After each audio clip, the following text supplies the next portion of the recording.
Tema khutbah Jumat pada siang ini adalah larangan durhaka kepada orang tua, yaitu kepada ibu dan kepada bapak. Larangan durhaka dengan menyakiti kedua orang tua adalah perkara yang sangat penting dalam Islam. Bahkan diancam keras bagi siapa saja yang durhaka kepada kedua orang tuanya. Kemudian Islam menjadikannya perbuatan durhaka terhadap kedua orang tua dengan menyakiti keduanya itu sebagai dosa besar, karena dampaknya, akibatnya, pengaruhnya sangat serius terhadap individu dan masyarakat. Larangan durhaka dengan menyakiti kedua orang tua, yaitu ayah dan ibu, itu terdapat dalam Al-Quran dan Al-Karim serta hadis yang sahih. Berbuat baik kepada kedua orang tua ditempatkan pada urutan kedua setelah perintah mentauhidkan Allah dalam beribadah. Jadi kita diperintahkan oleh Allah beribadah kepadanya tanpa melakukan kesyirikan. Setelah itu baru kita diperintahkan untuk berbuat baik. Dan berbuat baik itu ditempatkan pada urutan yang pertama, berbuat baik kepada kedua orang tua setelah beribadah kepada Allah Subhanahu wa taala. A'udzubillahi minasyaitonirrajim wa qadha rabbuka alla ta'budu illa iyyahu, kata Allah. Dan Tuhanmu yaitu Allah telah memerintahkan agar kamu jangan menyembah selain Dia. Wabil walidaini ihsana, setelah itu hendaklah berbuat baik kepada kedua orang tua, kepada ibu dan bapak. Sia-sialah ibadah kita kalau kita jahat kepada orang tua. Sia-sialah sholat kita, puasa kita, haji kita, umroh kita, zakat kita, infak kita, sedekah kita, kalau kemudian kita tidak baik kepada kedua orang tua. Karena akidah dan ibadah itu sejatinya harus membuahkan akhlak yang mulia. Dan akhlak mulia itu adalah risalah pertama dan utama. Nabi Muhammad SAW diutus setelah kemudian mengajak untuk beribadah hanya kepada Allah Subhanahu wa taala.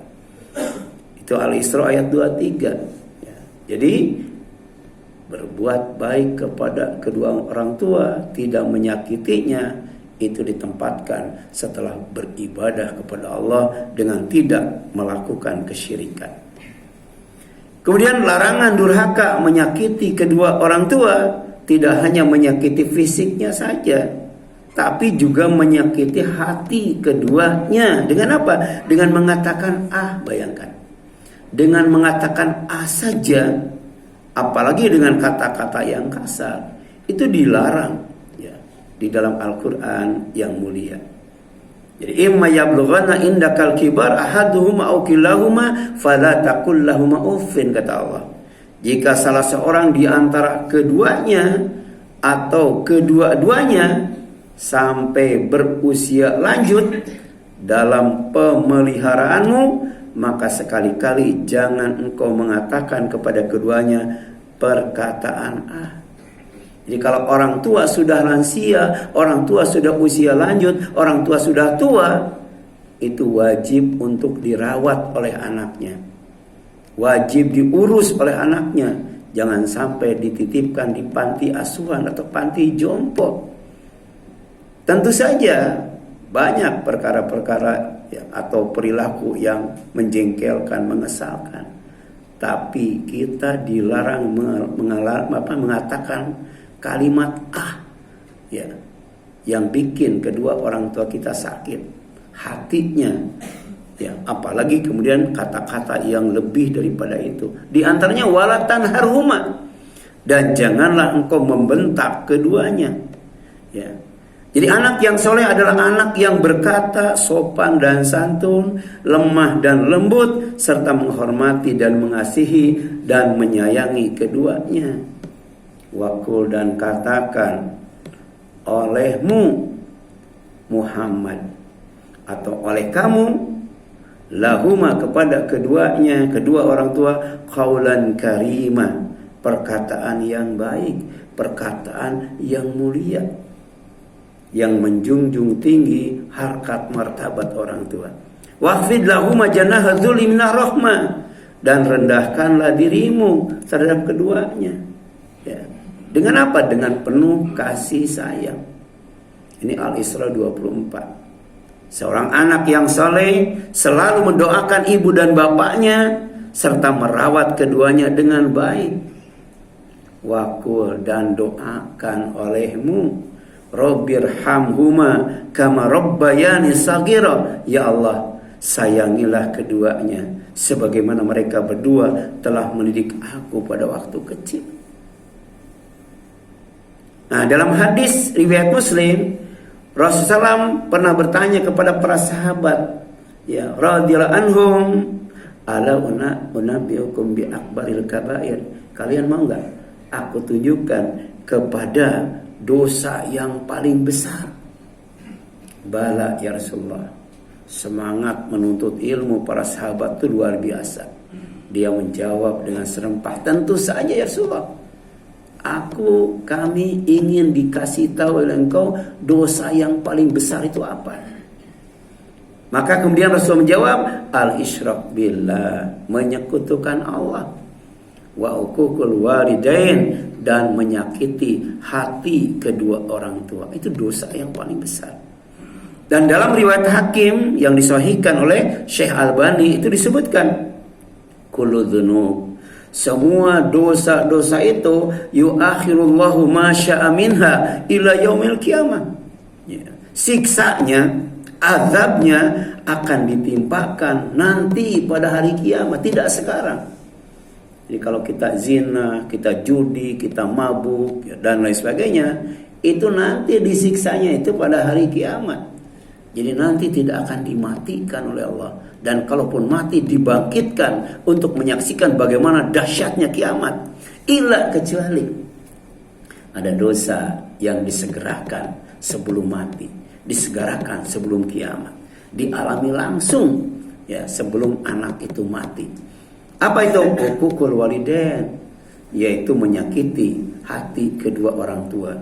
Apalagi kemudian menyakiti fisiknya. Sebab ada itu ya, ada anak menantu yang menyiksa mertua dan orang tuanya. Fa innallaha yu'ajjiluhu li sahibihi fil hayat qabla al-mamat. Maka kemudian dosa kepada orang tua Allah akan segerakan. Di mana? Di dunia. Ya, kepada pelakunya, anak yang durhaka kepada orang tuanya, ya qabla al-mamat, sebelum dia mati. Na'udzubillahi min dzalik. Barakallahu li wa lakum.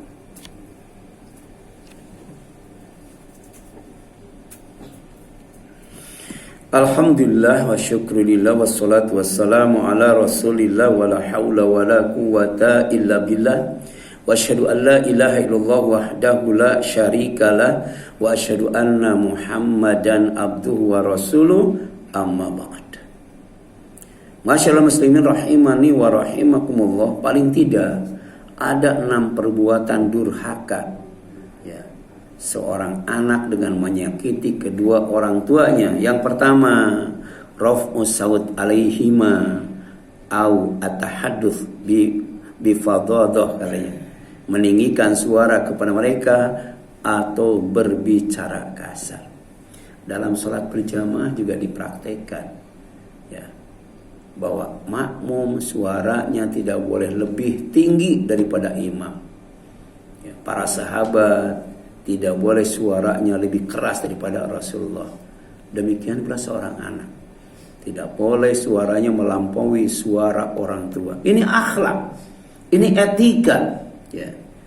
Kemudian yang kedua, ada muta'atihi ma fil maksiat ya. Dia tidak boleh taat kepada mereka dalam hal-hal maksiat, tapi dalam hal-hal ibadah ya, maka seorang anak wajib taat kepada kedua orang tuanya.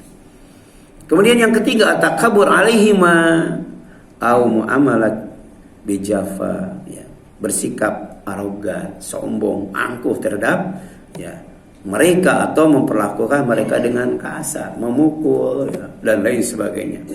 Kemudian atasabu fi ya huzniha au ihmalihima ya, melakukan sikap, tindakan, perkataan yang membuat orang tua itu sedih atau mengabaikannya, menelantarkannya, membiarkannya. Tidak sedikit itu.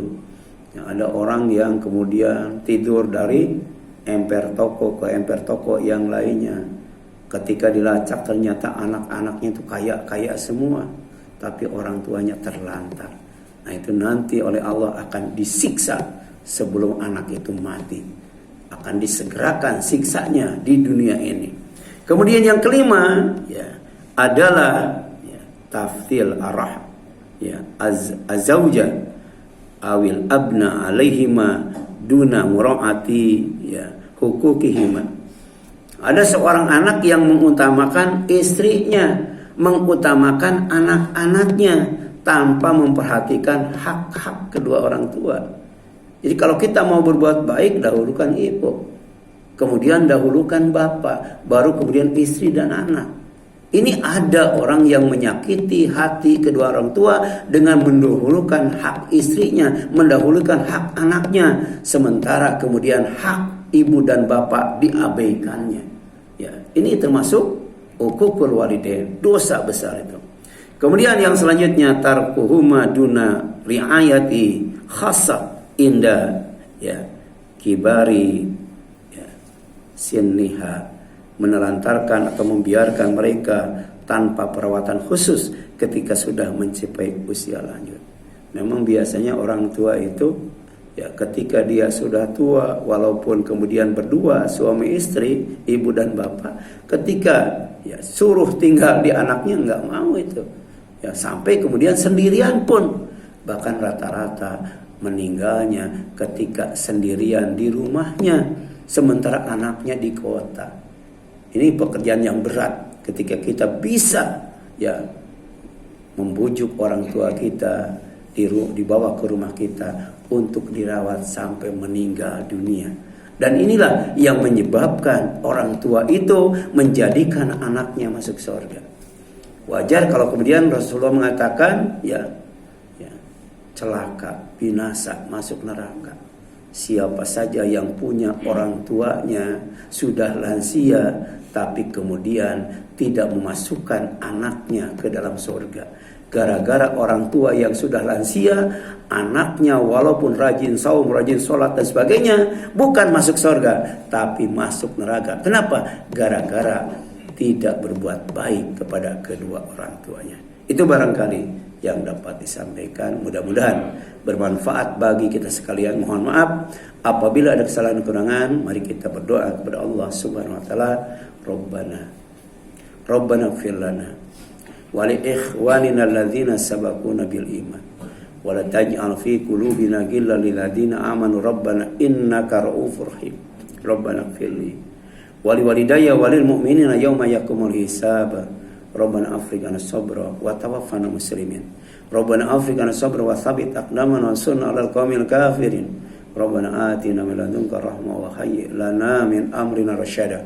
Rabbana atina fid dunya hasanah wa fil akhirati hasanah wa qina adzabannar. Aqulu qouli hadza wa astaghfirullah li wa lakum wal afu minkum walhamdulillahirabbil alamin wa la dzikrullahi akbar. Aqimis shalah.